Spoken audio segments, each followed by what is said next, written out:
আসসালামু আলাইকুম। 30 দিন কৃতজ্ঞতা আদায় করার চ্যালেঞ্জে আপনাদেরকে স্বাগতম। আজকে চ্যালেঞ্জের 7ম দিন। আশা করি সবাই ভালো আছেন।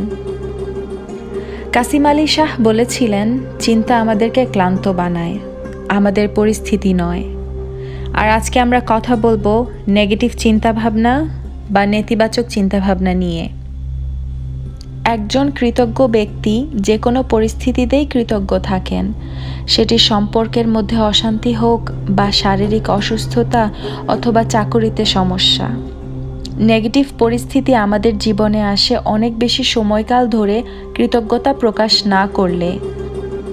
যদি আমরা আমাদের পাওয়া প্রতিটি জিনিসের প্রতি কৃতজ্ঞ না হই, তাহলে আমরা অনিচ্ছাকৃতভাবেই সেই সকল জিনিসগুলোর অমর্যাদা করছি।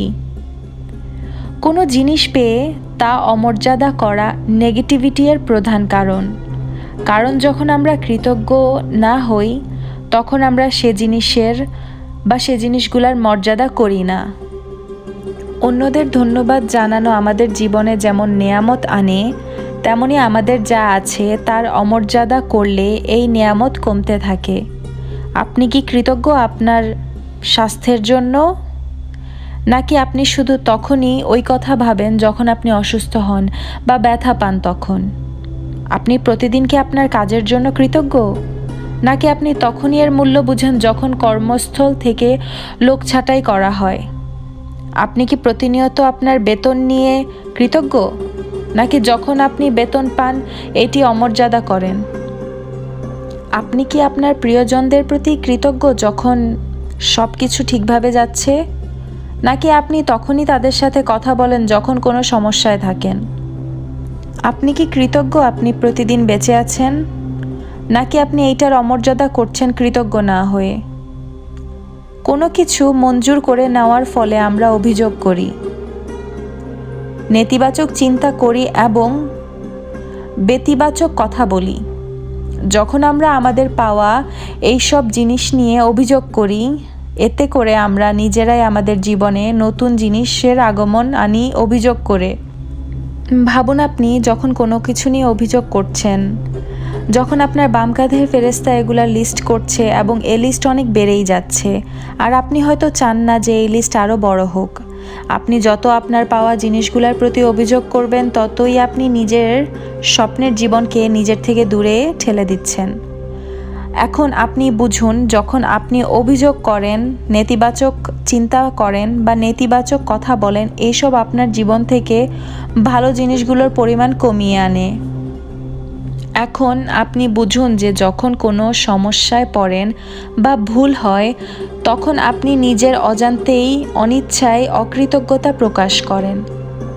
কোরআনে বলা আছে, whatsoever their hands have earned. এবং আমি যেভাবে এই আয়াতটি দেখি, তা হচ্ছে একজন থেরাপিস্ট হিসেবে আমি এমন দেখেছি, কৃতজ্ঞতা জ্ঞাপন অধিবেশন চলাকালীন সময়ে ক্লায়েন্টরা বলে যে তারা অনেক কৃতজ্ঞ এবং তারা আল্লাহর শুকরিয়া আদায় করেন, তবুও তারা সমস্যায় আছেন। এবং আলহামদুলিল্লাহ বলার সময় তারা বলে থাকেন, আপা আমাদের কোনো সমস্যাই হচ্ছে না, আমি আল্লাহর কাছে প্রায় শুকরিয়া আদায় করি এবং আমার অবস্থাতে আমি ভালো আছি এবং আমি কোনো অভিযোগ করি না। এটি কৃতজ্ঞতা নয়।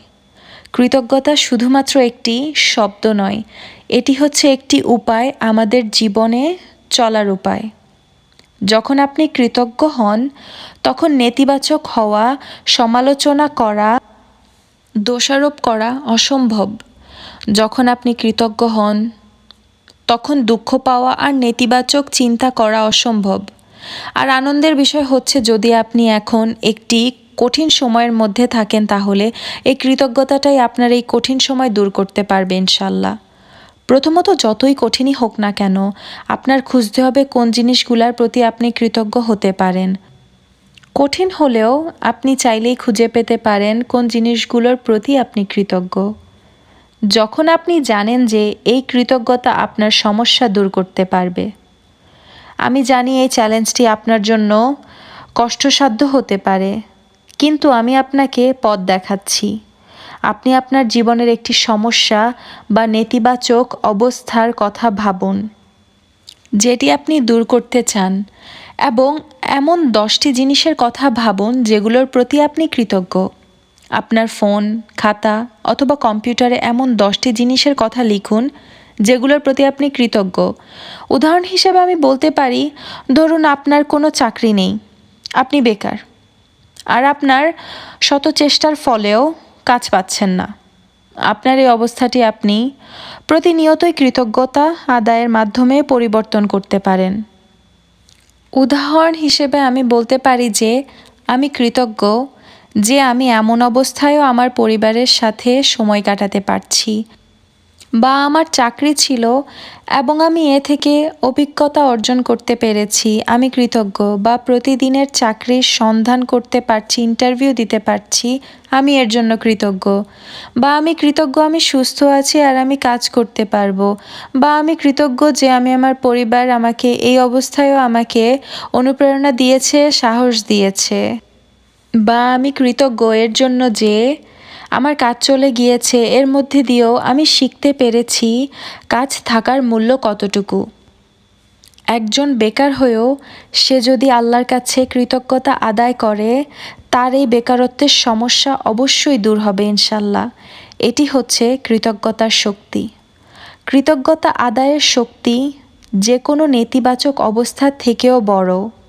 এই কৃতজ্ঞতা আদায় যে কোনো কঠিন সমস্যা বা অবস্থার পরিবর্তন আনবেই। এটির জন্য আপনি প্রতিনিয়ত কৃতজ্ঞতা আদায়ের অনুশীলন করতে হবে। আর দেখেন কিভাবে আপনার নেতিবাচক অবস্থান আর সমস্যার দূর হয়। মনে রাখবেন, আপনি নিজেই বলতে পারবেন আপনার অবস্থা পরিবর্তন হচ্ছে কিনা, আপনার কৃতজ্ঞতা আদায় কাজ করছে কিনা, কারণ এটি হচ্ছে একটি অনুভূতি। কৃতজ্ঞতা অনুশীলনের মাধ্যমে আপনি নিজেই শান্তি বোধ করবেন আপনার ভেতর। যে কোনো নেগেটিভ সিচুয়েশন দূর করার প্রথম উপায়ই হচ্ছে মনোযোগের সাথে কৃতজ্ঞতা অনুশীলন করা। যতদিন পর্যন্ত না আপনি মন থেকে শান্তি অনুভব করবেন, এরপরেই আপনি দেখবেন যে এটি কিভাবে আপনার জীবনের অবস্থার পরিবর্তন আনছে। পজিটিভ হওয়ার পরিণতি একটি, কিন্তু নেগেটিভ হওয়ার পরিণতি খুবই ক্ষতিকর, আর এর কঠিন মূল্য আপনার দিতে হয়। কৃতজ্ঞতা কি? কৃতজ্ঞতা হচ্ছে যত খারাপ পরিস্থিতি হোক না কেন, আপনার মন মতো অবস্থানই না হলেও ওই সময়ও আল্লাহর ওপর বিশ্বাস রেখে উনার কাছে কৃতজ্ঞতা জানানো। আর এটি করার সহজ উপায় হচ্ছে লিখে। এর ফলে আপনি জিনিসগুলো অনুভব করে কৃতজ্ঞতা প্রকাশ করতে পারেন। এমন একজনকে সাথে নেন যার সাথে আপনি আপনার সম্পর্ক আরও ভালো করতে চান। তাদের নাম লিখুন এবং তাদের সম্পর্কে পজিটিভ জিনিসগুলো লিখুন। আপনি যদি কোনো কঠিন সময়ের মধ্যে দিয়ে যাচ্ছেন, এর মধ্যে থেকেই পজিটিভ দিকগুলো খুঁজে তা লিখুন।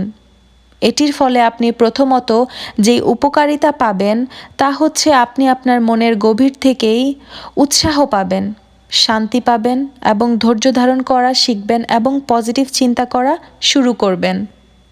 আর এতে করে নেগেটিভ চিন্তাগুলো আপনা আপনিই চলে যাবে। ভালো অবস্থা আসতে থাকবে আর আপনার খারাপ অবস্থা চলে যেতে থাকবে ইনশাআল্লাহ। যদি একজন স্বামী বা স্ত্রী তাদের খারাপ সময়গুলোতেও কৃতজ্ঞ থাকে, তাদের খারাপ অবস্থা আপনা আপনি চলে যায়। আপনি যদি কাঁধের 2 ফেরেশতার লিস্টের কথা মনে করেন, তাহলে আপনি নিজেই উৎসাহ পাবেন পজিটিভ থাকার, কনফিডেন্ট থাকার।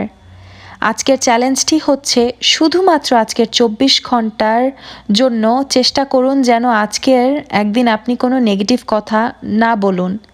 এটি হতে পারে কঠিন, কিন্তু চেষ্টা করুন যে আপনি এই একটা দিন নেগেটিভ কথা না বলে থাকার। এটি করা খুবই প্রয়োজন, কারণ আমাদের অনেকেরই ধারণা নেই যে আমরা প্রতিনিয়তই নেগেটিভ কথা বলে থাকি, আর এই একদিন চেষ্টার মাধ্যমেই এটি বুঝতে পারবেন। আপনি কি বলছেন তা নিয়ে যদি অবগত থাকেন, তাহলে আপনি নিজেই পারবেন খারাপ পরিণতি থেকে নিজেকে দূরে রাখার এবং ভালো রাখার। তাই আজকে চেষ্টা করুন আপনার ডান কাঁধের ফেরেশতা তার লিস্ট যাতে বড় হয়। মনে রাখবেন, পজিটিভ চিন্তা আর কৃতজ্ঞতাই সেই লিস্টকে বানাতে পারে আরও বড়। এশার পর যখন আপনি বিশ্রাম করবেন তখন আজকের দিনের ঘটে যাওয়া 5টা ভালো জিনিস লিখুন আর আল্লাহর কাছে শুকরিয়া জানান। আর কালকে ফজরের পর 10টি নিয়ামতের কথা লিখুন এবং আল্লাহর কাছে শুকরিয়া আদায় করুন। এটি হচ্ছে আজকের চ্যালেঞ্জ। আগামী 24 ঘন্টার জন্য সকল নেগেটিভ চিন্তা থেকে নিজেকে বিরত রাখুন। আপনি কি এটা করতে পারবেন? অবশ্যই পারবেন ইনশাআল্লাহ। ততক্ষণ ভালো থাকুন, সুস্থ থাকুন। আসসালামু আলাইকুম।